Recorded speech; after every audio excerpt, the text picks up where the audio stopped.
Welcome home, Spidey.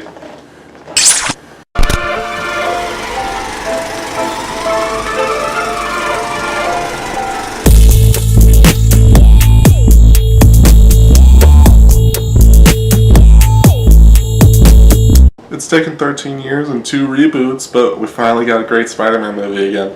So after Civil War and getting a taste of Avengers action, Spider-Man makes his way back to New York, along with his new suit that Tony Stark made for him in Civil War. Spider-Man strives to be more than a friendly neighborhood superhero. He wants to do what the Avengers do, go on missions, save the world, bigger stuff than saving an old lady's purse or stopping a bike thief. Luckily for him, he gets a chance to prove himself when Michael Keaton gets wings and starts to steal stuff. So I had no hype for this movie. I thought Tom Holland was okay in Civil War, but like I said, this is the second reboot, and I'm kind of also Iron Man'd out at this point.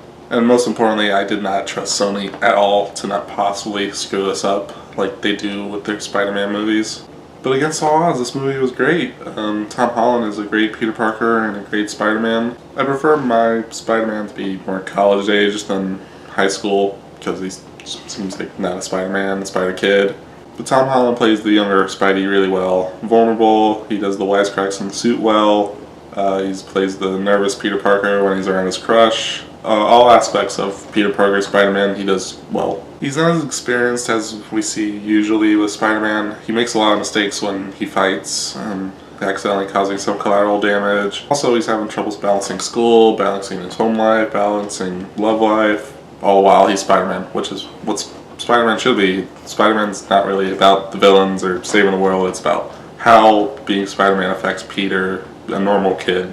Also, while getting in over his head dealing with Michael Keaton's Vulture, he has to prove himself to Iron Man, because Iron Man's kind of mentoring him a tiny bit in this movie. Robert Downey Jr. is not in the movie a lot, so if you're afraid, because he's really big on the poster, he's barely in the movie. He's like Jared Leto Joker in the amount of screen time he gets. Iron Man would rather Peter just stay close to the ground, street level, at least for a while, until he feels like Peter's ready to take on more life-threatening things.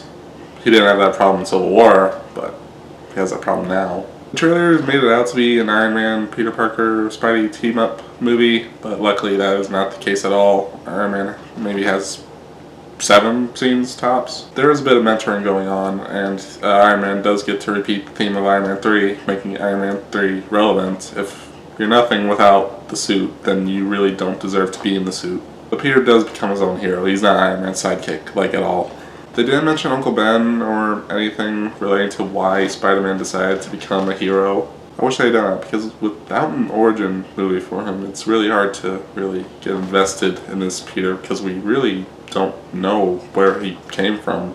I know people don't want another origin story, but it's hard to relate to why he's doing this, other than trying to prove himself to the Avengers. Like, this massive character-changing thing happened in his life, but we don't get to see that. We just have the fallout of it, where he's Spidey, but he's not all the way Spidey. Just a little side note and a cool fan theory I heard is that my friend told me that maybe Uncle Ben died in the Battle of New York during the alien attack, and I think that would be a cool way to tie this in. I'm really disappointed that Peter didn't develop any of the tech he uses in the movie. It's all Iron Man. He made the suit. The suit's basically an Iron Man suit with all different tech and gadgets in it. I feel like this really undermines Peter as a self-made hero. They could have easily had a scene where Iron Man just takes him to Stark Tower and just gives him, like, hey, make a bunch of stuff. Michael Keaton was a standout of acting in the movie. I was so worried he'd be just a generic bad guy and Mike Marvel would just take away all that awesome Michael Keaton-ness.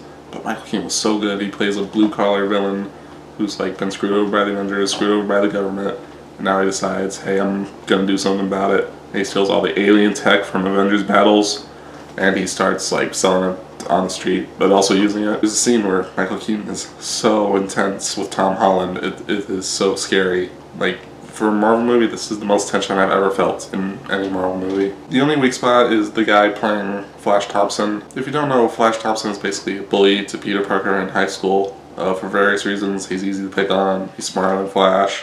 And Flash is usually a big, bulky guy.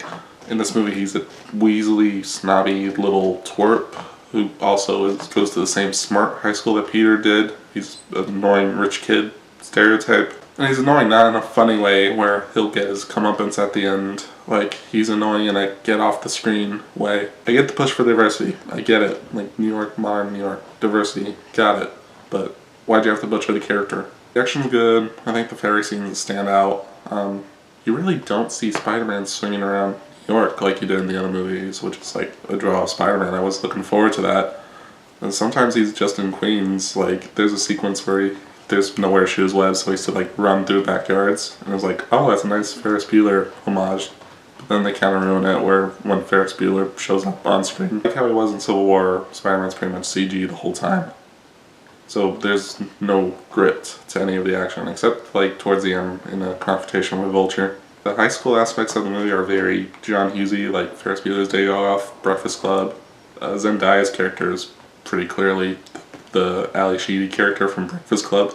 There's a lot of in-your-face MCU references, like not just Iron Man being in the movie, there's also tons of Avengers name drops. It got on my nerves towards the middle, but the cheesy Captain America PSA stuff in the movie is hilarious. I love that stuff. It felt pretty long. There's a ton of villains in the movie, tons that I never thought I would see ever in live action. It's not a problem though, like it was in Amazing Spider-Man 2 or Spider-Man 3, because they're handled well, like they should be.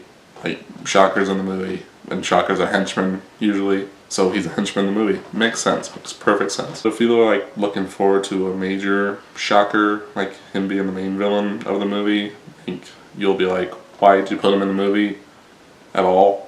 Why didn't you just make him a different henchman with like no comic book relevance? The complaints I mentioned are very minor to me. I did really enjoy the movie, and I'm very much looking forward to seeing more of Tom Holland's Spidey.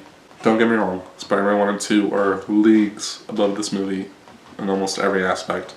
This movie never hits those emotional highs that those movies did when the most world-ending thing about them is Spider-Man has to save his girlfriend. This movie is really weird. Like, Marvel has always been good about keeping their things in line, make sure everything makes sense timeline-wise. But this movie throws it all out the window. Like, you have no idea where this movie takes place or how it lines up with the other Avengers movies. Spider-Man is also inconsistent because in Civil War, like I said, he's flipping all over, he's managing everything really well. And in this movie, he's clumsy, he stumbles more. And I think somebody forgot that Spider-Man has Spidey sense, because where the hell was it? It's not in this movie. He used it in Civil War when he throws the car at him, but not in this movie. Spider-Man's easily one of my favorite heroes, and depending on the day, he might be my favorite. So I'm looking at this more critically than probably most people will. So check it out, because I really did like it, despite my criticisms. It's a really great Spider-Man movie, and stick around for the post-credit scene, because it's probably the best one ever.